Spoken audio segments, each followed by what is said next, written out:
राहुल गांधी मंदबुद्धि बालक हैं।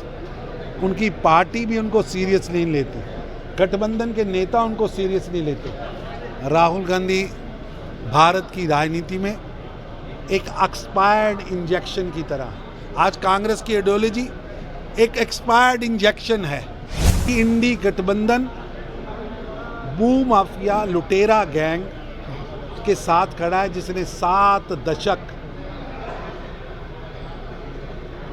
वक़्फ़ का प्रयोग अपनी जेबें भरने, अपनी ज़मीन बढ़ाने और माफिया क्रिएट करने में लगाया है।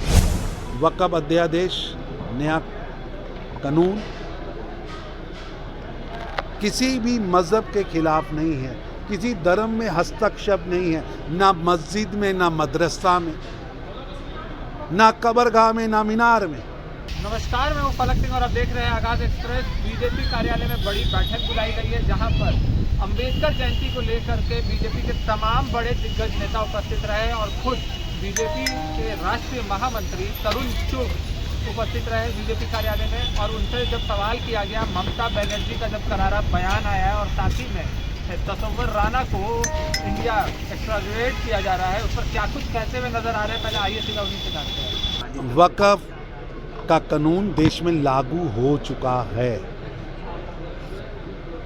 इंडी गठबंधन के नेता, चाहे वो ममता जी हों या लालू प्रसाद यादव या बाकी या कांग्रेस के नेता, वो देश के सामने भ्रम पैदा करने वाला झूठ बोल रहे हैं। उनके विरोध से स्पष्ट हो चुका है कि इंडी गठबंधन भू माफिया लुटेरा गैंग के साथ खड़ा है, जिसने 7 दशक वक़्फ़ का प्रयोग अपनी जेबें भरने, अपनी ज़मीन बढ़ाने और माफिया क्रिएट करने में लगाया है। आज भी ये नेता भू माफिया के इशारे पर कठपुतली की तरह डांस कर रहे हैं। नया वक़्फ़ अध्यादेश, नया कानून किसी भी मज़हब के खिलाफ नहीं है, किसी धर्म में हस्तक्षेप नहीं है, ना मस्जिद में, ना मदरसा में, ना कब्रगाह में, ना मीनार में। ये तो गरीब पसमानदा मुस्लिम्स के हित में है। ये विधवा बेसहारा बहनों के हित में है। ये बेसहारा अनाथ बच्चों के हित में है। क्या इंडी गठबंधन के नेता भूमाफिया के इशारे पर काम करेंगे? क्या उन्हें भूमाफिया की तो चिंता है, लेकिन बेसहारा विधवा बहनों की चिंता नहीं है, पसमानदा गरीब मुस्लिम की चिंता नहीं है, बेसहारा अनाथ बच्चों के रास्ते में वो रोड़ा अटका रहे हैं। ये भ्रम पैदा किया जा रहा है।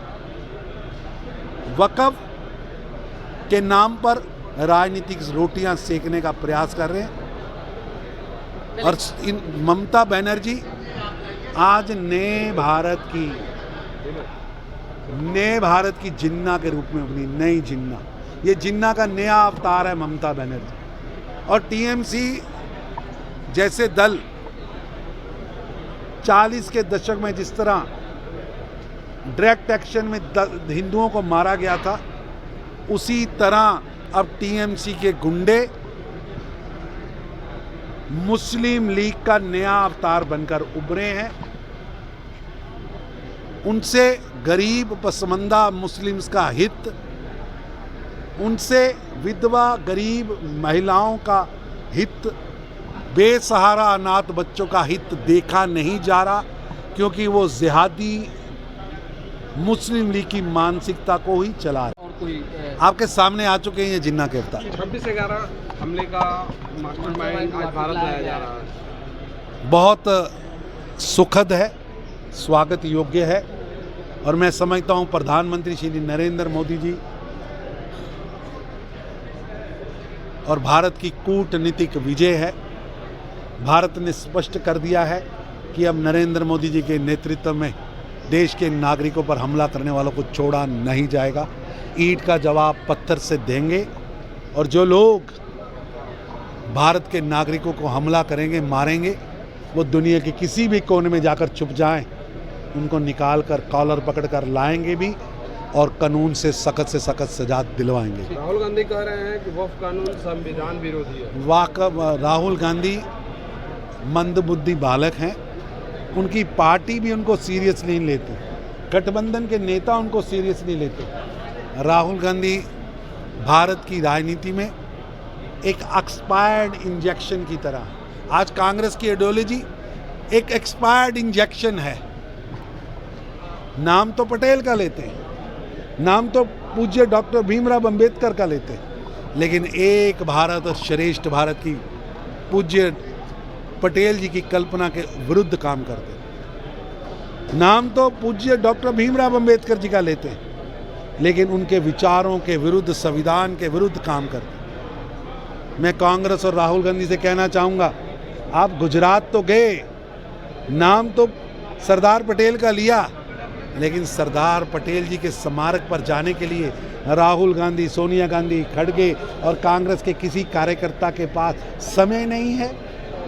आप श्रद्धा सुमन भेंट करने के लिए, फूल डालने के लिए भी नहीं गए। इससे स्पष्ट होता है कि कांग्रेस का दोहरा अहंकारी चेहरा सरदार पटेल और डॉक्टर भीमराव अंबेडकर विरोधी चेहरा स्पष्ट होता है। अमर अब्दुल्ला ने सवाल खड़े किए हैं कि गैर हिंदू और माता वैष्णो देवी चाहे या अमरनाथ साइन बोर्ड पर क्या गतिविधियों पर नजर रखने की अनुमति देती है? ऐसा है, ना किसी मस्जिद में हस्तक्षेप हो रहा है, ना किसी मस्जिद के काम में हस्तक्षेप हो रहा है। उमर अब्दुल्ला जी, क्या आपको लगता नहीं है कि गरीब मुस्लिम्स को हक मिलना चाहिए? क्या आपको लगता नहीं है कि बेसहारा विधवा बहनों को न्याय मिलना चाहिए?